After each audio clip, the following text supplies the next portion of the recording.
Engineer Mangu Singh ji, आज आपने सम्राट अशोक दशमी मनाई गई है, इससे आम जनता को क्या लाभ है? बहुत सुंदर आपने प्रश्न किया है। वास्तव में ये सम्राट अशोक धम्म विजयदशमी के उपलक्ष्य में अभिधम्म प्रेरणा समारोह था। वास्तव में जब हम अभिधम्म की बात करते हैं तो हमारे सामने धम्म का वो मूल रूप सामने आता है, जिससे न कोई जाति है न भेद है, केवल मानव मानव है, जो प्रकृति से जुड़ा है, जो सत्य है, जो वास्तविक है, वही धम्म है। उसी धम्म पे चल करके जो तथागत भगवान बुद्ध ने धम्म दिया है, वो वही विज्ञान, वही प्रकृति के अनुरूप, वही सत्यता के साथ प्रत्येक मानव के जीवन में लागू होता है। आप जानते हैं कि पूरी दुनिया आहार पर निर्भर है। आहार कैसा? एक वो आहार जो हमारे शरीर को, हमारे मुंह से जाकर अंतःकरण को पुष्ट करता है। एक वो आहार जो हमारे गर्दन के ऊपरी हिस्से में, जिसको मस्तिष्क कहते हैं, जिसको दिमाग कहते हैं, जिसको चित्त कहते हैं, उसको पोषित करता है। इंजीनियर मंगू सिंह जी, इस समय बाबा साहब डॉक्टर भीमराव अंबेडकर के नाम से 1 लाख संगठन चल रहे हैं, गौतम बुद्ध जी के नाम से 1 लाख संगठन चल रहे हैं, लेकिन फिर भी समाज इकट्ठा नहीं हो रहा है। इसका मुख्य कारण क्या है?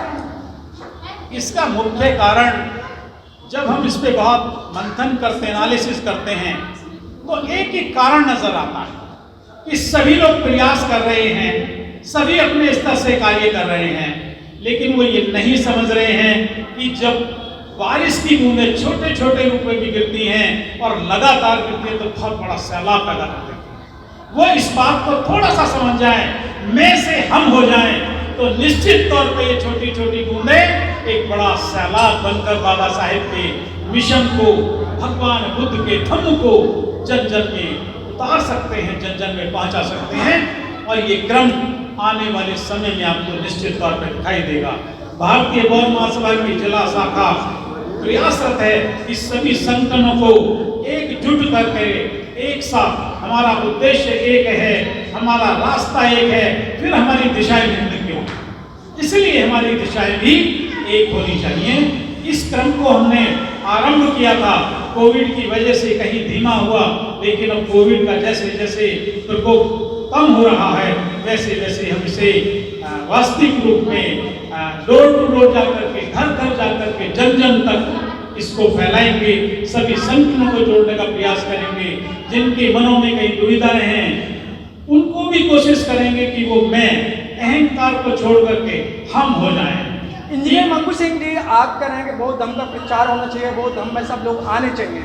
सर, आम जनता को बौद्ध धर्म से क्या लाभ है? अगर वो सर्टिफिकेट नहीं लगाता है तो उसको कोई बेनिफिट नहीं मिलता है, और बौद्ध धर्म के सर्टिफिकेट की कहीं यहाँ मान्यता नहीं है। क्या आपका जो भारतीय बौद्ध महासभा है, ये इस पर कोई एक्शन करेगी कि जो तहसील में जो सर्टिफिकेट बनाए जाते हैं उनको बेनिफिट मिलना चाहिए? अभी मैं थोड़ा सा पीछे से आपको लेके चलता हूँ। अगर आप ठीक से समझने की कोशिश करेंगे तो आप पाएंगे कि जो धम्म है, भगवान बुद्ध का धम्म है, उससे मानव को क्या लाभ होता है। अब ये समझिएगा। अगर आप ये समझ जाएंगे या आम आदमी ये समझ जाएगा कि इस धम्म से क्या लाभ होता है, तो निश्चित तौर पर वो एकाकार होकर के समझ जाएगा कि ये ही वास्तविकता है, ये ही वो सत्य है जिसपे मानव चल करके सुख भोग सकता है। अब आप कहेंगे कि जिसके पास संपत्ति वो तो सुख भोग ही रहा है, आप निश्चित तौर पर कह सकते हैं, लेकिन मैं आपको बताना चाहता हूं कि जिसके पास संपत्ति का सुख भोग रहा है वो सुखी नहीं है, वो रात दिन चिंता में ग्रस्त है, उसके मन में कहीं ना कहीं चिंता का एक भाव बना हुआ है, वो स्ट्रेस है दिमाग में उसके में, रात को नींद की गोलियां लेकर सोता होगा। दिन में बड़े 5 स्टार होटल में जाके खाना खा सकता है, बड़े बड़े प्रोग्राम कर सकता है, लेकिन रात को नींद की गोलियां खाती है। ये भगवान बुद्ध का धम्म कहता है कि आप जब रात को पलंग पे जाएंगे, धम्म में स्थापित होकर जाएंगे, जब शीलों का पालन करके जाएंगे, आपका चित्त शांत होगा, आपको दवाई गोली की आवश्यकता भी नहीं पड़ेगी। मंगू सिंह जी, जो मुझे जवाब चाहिए था वो जवाब नहीं मिल पा रहा है। चलो हम चलते हैं। सर, क्या कारण है आप लोग बहुत दम की बात करते हैं, लेकिन जो सदस्य होते हैं उनकी फैमिली के लोग नहीं आ पाते हैं, उनके बच्चे नहीं आ पाते हैं? क्या इस धम्म को आप अपने साथ ले जाना चाहते हैं या बच्चों को इसकी शिक्षा दिलाना नहीं चाहते हैं? निश्चित तौर पे आप देखेंगे कि धीरे धीरे बहुत बड़ा परिवर्तन आ रहा है। आज आपने देखा होगा कि हमारी बहुत सारी युवा पीढ़ी यहाँ थी और आगे आने वाले समय में भी हमारे बहुत सारे युवा अग्रणी हो रहे हैं, धम्म को सीख रहे हैं। अभी हमारे पूज्य भंते जी ने बताया कि बहुत सारे युवा सर्वेंट बनने वाले हैं। तो ऐसा नहीं ही कह सकते कि अब ये क्रम नहीं चल रहा है। हाँ, जितना चलना चाहिए था शायद उतना नहीं चल रहा है, लेकिन चल जरूर रहा है और धीरे धीरे आने वाले समय में आप देखेंगे कि ये बहुत तेजी से बढ़ेगा, बहुत तेजी से मल्टीपल होगा।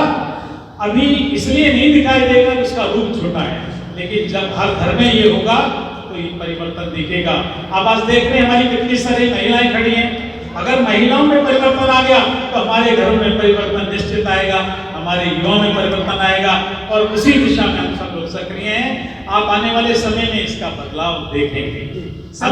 अभी हमारे पत्रकार महोदय ने सर्टिफिकेट से रिलेटेड कुछ क्वेश्चन वाला सवाल किया था, लेकिन मेरा ये कहना है कि जो बौद्ध धर्म की दीक्षा लेते हैं और हमें सर्टिफिकेट मिलते हैं, वो सर्टिफिकेट तहसीलदार के यहाँ पे हमारी जो गिनती वहाँ पर होने चाहिए, जिस तरह से SC/ST सर्टिफिकेट बनते हैं या इस तरह, तो उसी तरह से हमारा सर्टिफिकेट मान्यता प्राप्त होना चाहिए। और हम वहाँ जाते भी हैं अल्पसंख्यक में, क्योंकि वहाँ पर हमारी गिनती माइनॉरिटी के अंदर होती है, लेकिन वो अधिकारी लोग तैयार नहीं होते। तो आपकी संस्था या जितनी भी संस्थाएं हैं वो क्या प्रयास कर रही हैं? बहुत बहुत धन्यवाद, आपने बहुत अच्छा सवाल किया। मैं शायद वैसे हमारे साथी बैठे हैं वो इसका बहुत अच्छे से जवाब देंगे। मैं भी ये समझ रहा हूँ कि ये कहीं ना कहीं भ्रम की स्थिति बनी हुई है, इसकी वास्तविकता कुछ और है। वास्तविकता वो अभी हमारे युवा साथी एडवोकेट हैं, उन्हें बहुत अच्छी पकड़ है। उन्होंने DM किया, बहुत सारे लोगों को वो फॉर्म भरवा करके मैं जमा करवाएं, तो वो वास्तविकता से आपको वाकिफ कराएंगे। आदरणीय चंद्रेश सिंह साथियों, जैसा हमारे पत्रकार बंधुओं से जी ने और सुबोध जी ने प्रश्न किया कि जो धम्म दीक्षा समारोह होता है, जैसा 3 साल पहले 2017 में डॉक्टर अम्बेडकर पार्क में भारतीय बौद्ध का दौरा आयोजित किया गया, स्वयं सुबोध कुमार जी ने भी उसमें सर्टिफिकेट लिया था। सर्टिफिकेट वहाँ देने का उद्देश्य एक ये था कि हमारा पर्पस इतना होता है कि आप लोग आए आपकी वस्तु से और आपने धम्म दीक्षा ग्रहण की। आप चाहते हैं कि वो सर्टिफिकेट एंटाइटल्ड हो, गवर्नमेंट डिपार्टमेंट्स में आप उसको पेश करें तो माना जाए कि आप बुद्धिस्ट हैं। देखिए, आप SC हैं, उसका कोई सर्टिफिकेट आपको सिर्फ और सिर्फ तहसीलदार को मिल सकता है। कोई SC/ST यूनियन का संगठन आपको देगा तो वो माननीय नहीं होगा। यहाँ इस बात पर दूसरा, जिला अल्पसंख्यक कार्यालय में जो माइनॉरिटीज कम्युनिटीज काउंट होती है उसमें बुद्धिस्ट भी काउंट होते हैं। मैंने स्वयं गाजियाबाद में PCO लोगों के सर्टिफिकेट जिन्होंने मुझसे रिक्वायरमेंट मांगी, और अभी ये 13 तारीख को जब खुला हुआ था सर्टिफिकेट, तभी मैंने 18 सर्टिफिकेट एक साथ अप्लाई किए हैं। 3 फैमिलियों के सर्टिफिकेट थे वो, और वो 2017 में जिन्होंने दीक्षा ली थी वो लोग थे। उसके साथ जो पूरा प्रोफाइल में आधार कार्ड भी लगेगा, फॉर्म भी भरेगा, एफिडेविट भी लगेगा, साथ में ये प्रूफ देना होता है हमें स्वयं को कि हम बुद्धिस्ट हैं। तो वहाँ वो सर्टिफिकेट आपके काम आता है जो भारतीय बौद्ध सभा देती है, क्योंकि भारतीय बौद्ध सभा भारत सरकार की रजिस्टर्ड संस्था है, उसका अपना एक पूरा रजिस्ट्रेशन नंबर है, और वहाँ वो जानते हैं इस बात को कि वो सर्टिफिकेट का देखें, क्योंकि उन्होंने ये पूछा था कि आप कुछ प्रोड्यूस करें कि आप बौद्ध हैं। तो मैंने उनसे पूरी लिस्ट ली थी। मैंने कहा आप बताइए क्या चाहिए, तो उन्होंने कहा जैसे आपकी कोई TC हो स्कूल की, उसमें कहीं लिखा हो, आपका कोई डॉक्यूमेंट्स है गवर्नमेंट डॉक्यूमेंट, या आपका इवन पासपोर्ट का फॉर्म आपने भरा है वहाँ आपने दिया हो, कोई गवर्नमेंट एग्जाम आपने दिया है वहाँ आपका बुद्धिस्ट, तो हम मान लें कि हाँ आप बुद्धिस्ट हैं। और कुछ भी नहीं है तो उसमें नीचे लिखा हुआ था भारत सरकार द्वारा मान्यता प्राप्त भारतीय बौद्ध महासभा संस्था। तो उस सर्टिफिकेट की ये है, इतना मेरा इसमें ठीक है। मंगू सिंह जी, चलते चलते आपको लाखों लोग इस चैनलों के माध्यम से देखने क्या कोई संदेश देना चाहते हैं आप? मैं इस भारत के सभी महानुभावों से, सभी मनुष्यों से मैं निवेदन करना चाहता हूं कि वो थोड़ा सा वास्तविकता को समझने का प्रयास करें। ये एक भ्रांति फैली हुई है कि बुद्ध का धम्म ये दलितों का है, शेड्यूल कास्ट का धर्म है। बहुत बड़ी भ्रांति फैली हुई है। मैं उन सभी का आह्वान करता हूं कि वो एक बार आए इस धम्म में थोड़ा सा एक कदम रखें और परखें, जानें, स्वयं उसमें उतर करके जानें। मैं आपसे सवाल पूछना चाहता हूं पत्रकार महोदय कि क्या किसी को शील का पालन करना बुरा है? क्या अगर कोई आदमी चोरी ना करने का संकल्प लेता है तो क्या उसके साथ बुरा होगा? अगर कोई शराब ना पीने का संकल्प लेता है तो क्या उसका घर खराब होगा? अगर कोई व्यभिचार ना करने का संकल्प लेता है तो क्या उसकी दुर्दशा होगी? शायद नहीं है। किसी प्राणी की हत्या ना करे ऐसा संकल्प लेता है तो क्या उसका बुरा होगा? निश्चित तौर पे नहीं होगा। किसी के बारे में झूठ ना बोले, चोरी ना करे, चुगली ना करे, ये अगर नहीं करेगा तो क्या उसका बुरा होगा? निश्चित कभी नहीं होगा। तो ये जितने भी शील भगवान बुद्ध ने बताए हैं, ये मनुष्य के आचरण को, उसके नैतिक आचरण को, उसके व्यक्तित्व को उन्नत बनाने के लिए है। और इसमें न जाति है न भेद है। जो भी इसे पालन करेगा निश्चित तौर पर उसको फायदा होगा।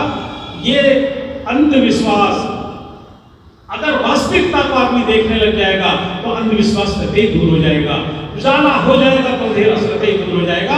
मैं उन सभी महानुभावों से निवेदन करूंगा कि जिनको भ्रांति फैली हुई है वो एक बार इसमें कदम रखें और स्वयं महसूस करें बदलाव।